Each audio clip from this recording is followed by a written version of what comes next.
মিশরের পিরামিড হল প্রায় ৪,৫০০ বছর আগে নির্মিত প্রাচীন ফারাওদের বিশাল সমাধিক্ষেত্র, যা বিশ্বের সপ্তম আশ্চর্যের অন্যতম।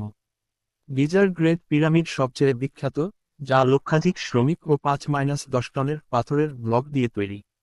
এগুলো মূলত প্রাচীন মিশরীয়দের পরকালের বিশ্বাসের অংশ হিসেবে রাজা ও রানীদের মমি সংরক্ষণ ও সমাধি হিসেবে নির্মিত হয়েছিল।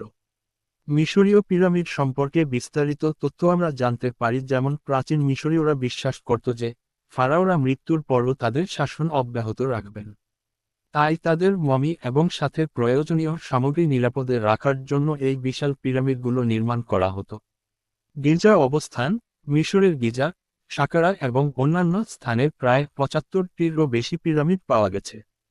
সবচেয়ে বিখ্যাত তিনটি হল গিজার গ্লোরি বা গ্রেট পিরামিড, খাফরের পিরামিড এবং মেনকাউরের পিরামিড। নির্মাণ কৌশল: উন্নত যন্ত্রপাতি ছাড়াই প্রাচীন মিশরীয়রা তামার সরঞ্জাম, ছেনি, ড্রিল, করাত ব্যবহার করে এবং চাকা ছাড়াই ভারী পাথর সরিয়ে এই পিরামিডগুলো তৈরি করেছিল। গিজার গ্রেট পিরামিড, এটি রাজা খুফুর জন্য তৈরি করা হয়েছিল। এর ওজন প্রায় ৫.৯ মিলিয়ন টন এবং এর বিশালতা আজও বিজ্ঞানীদের বিস্মিত করে। গঠন: সাধারণত পিরামিডের একটি বর্গাকার বা বহুভুজাকার ভিত্তি থাকে এবং চারটি ত্রিভুজাকৃতি দেয়াল উপরে